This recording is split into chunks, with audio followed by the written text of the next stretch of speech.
everyone. Welcome back to another episode of the TV Tray Sessions here at Guitar Talk with Todd at toddbeebemusic. Thank you so much for checking in and joining me today. Wanted to come on here and do a quick salute and remember the late, great Jimi Hendrix. So grab your coffee, join me, and let's send a salute up to Jimi.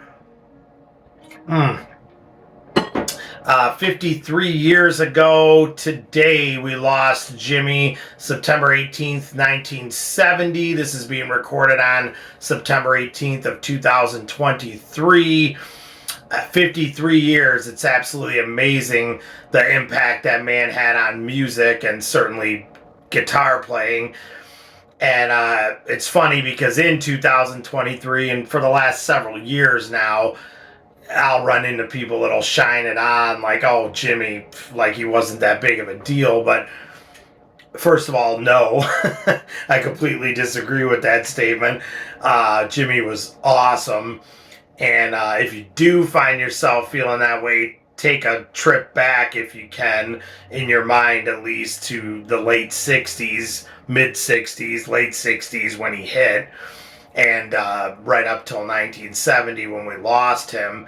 And anyone you talk to from that era that was around during that time, from Jeff Beck to, Eric Clapton, my friend Jim McCarty, who recorded with Jimi and was a friend and knew him well, they will all tell you that basically Hendrix was like a bomb going off. It just, everybody was doing the Chuck Berry stuff and trying to take it a step further, and then Jimi came out and every guitar player was just standing on the sidelines kind of going, like it just shut the whole game down, completely changed the game.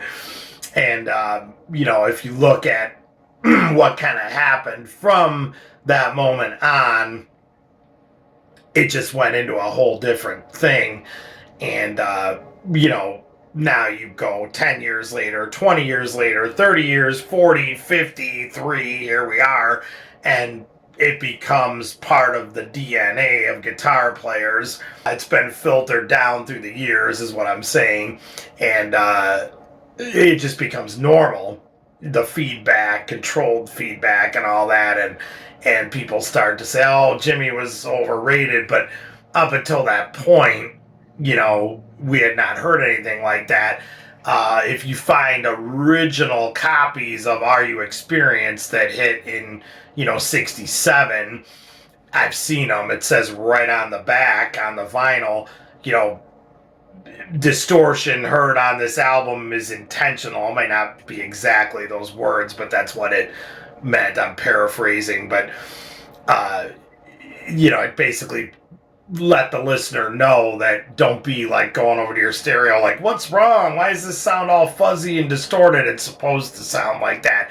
That's how new that whole concept was. Now, Jimi acknowledge the fact that players like Jeff Beck and Jim McCarty from, Mitch Ryder and the Detroit Wheels had kind of already hit with some of that stuff, and he sort of took it and ran with it to the next level, and he most certainly did. But Jimi always acknowledged that stuff. He never tried to hide who his influences were, but boy, did he take it. It was kind of similar to what Eddie Van Halen did with finger tapping. Yes, there was guys that had done it before, and he got ideas off of that, but no one had a complete system like Eddie did when he came out. Well, that's kind of how I view what Jimi did with the controlled feedback and stuff. Guys were doing it, but not on that level. Jimi just had the whole package. Not only that, he was a showman on stage. He just completely put on a show with all that combined. And then he was also a studio wizard. I mean, my favorite studio album from Jimi is probably Electric Ladyland. Obviously, Are You Experienced broke so much ground. Axis Bold as Love. Awesome. Love all those. They're almost pretty much equal. But if I had to pick one of that trio, Are You Experienced, Axis Bold as Love, Electric Ladyland, I'd probably go with Electric Ladyland. And that was just a complete studio. That was him showing what he could do in the studio. So he was just such a master like that, live in the studio, a showman on stage, songwriting. Obviously, the guitar playing speaks for itself. So, I mean, it just completely changed the game. And I've talked to so many players about this, like Jeff Beck and those guys, and they just said, there's guys that come along, completely change the game, like Charlie Christian and then Robert Johnson and all these guys that, kind of Les Paul. I'm not in any necessarily chronological order. I'm just throwing names out there. Eddie Van Halen, and they just completely changed the game.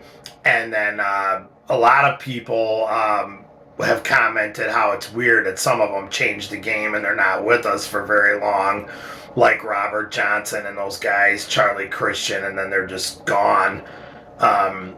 Luckily Eddie was with us for a while. We sure do wish he was here with us now, and he could have stayed longer, but we're blessed to have had the time we did with him, because he certainly was an innovator as well. So just wanted to come on here and salute Jimmy. Comment below, let me know, what your favorite album is. Band of Gypsies was also fantastic stuff, and just a complete, groundbreaker in everything that he did. And I think we have to always look back at that and,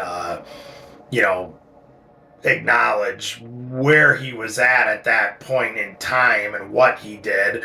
To me, it's still awesome and impressive and sounds just as fresh as ever in 2023. But if you do run into that person that's like, and they shine it on, try to convince them to take that trip back in their mind and with their ears to 1967. None of that stuff was going on. Crunchy guitar and all that was just not. If it was just starting to come about, and Hendrix was the guy that got behind the wheel of the rocket ship and took it into the stratosphere without a doubt. So definitely miss Jimmy. Wanted to come on here today, remember him, send out a salute. Like I said, comment below. Did you get to see Jimmy? I never did. I sure wish I did. What's your favorite Hendrix song? Favorite album? Any memories of Jimmy? Impact he had on you as a player, or even just as a listener? Did he influence your guitar purchasing? Appetite, if you will, what you would buy. For me, I've always been more of a Gibson guy. A Strat. I know Jimmy did play like an SG. He played a Les Paul. I actually have a t-shirt of Jimmy playing a Les Paul, because when I saw him, like, I have to have that. Obviously, he was known for being a Strat man, and that never really rubbed off on me. I love Strats. I have a Strat style guitar sitting right here. But when all is said and done, if I'm going to get on stage and play a show, I lean more to the Gibson side of things. But that's just me. Let me know. Did that affect you wanting to go out and buy a Stratocaster or something like that with seeing and hearing Jimmy? Just what an impact. He completely changed the game there. There's clearly a line. That's what they always say when these players come out, and I completely agree. Eddie Van Halen too. There's like a line of players that came before and players that came after. You can clearly see there was the players that came up through the early 60s and the 50s, guitar players, and then when Hendrix hit, here we had that whole line of 70s players that were just on fire, leading up to, Eddie Van Halen, 1978, and of course he gave us Eruption and all that. But if you kind of trace it back, it's like all that fiery playing and stuff. You didn't really see a ton of that on the level that it was until Jimmy hit. Yeah, it was there and whatnot, and it certainly influenced Jimmy as well, but boy, he certainly changed the game. So we miss you, Jimmy. We love you. Thank you so much for the music, and boy, we sure do miss you down here, but we thank you for what you gave us, the gift of music and the gift of guitar playing, and all of us guitar players salute you, and we owe you a ton because you completely changed the game for all of us. So again, everyone, please comment your favorite Hendrix song, memory, story, whatever you've got going on there that's a memory of Jimi. Please hit that subscribe button in the lower right hand corner. You know I appreciate it. Find me on Facebook at toddbeebemusic. And we will see you again. Remember Jimi Hendrix today and every day. Thank you, Jimi. We will see you all again. Stay safe and love your dogs. Take care.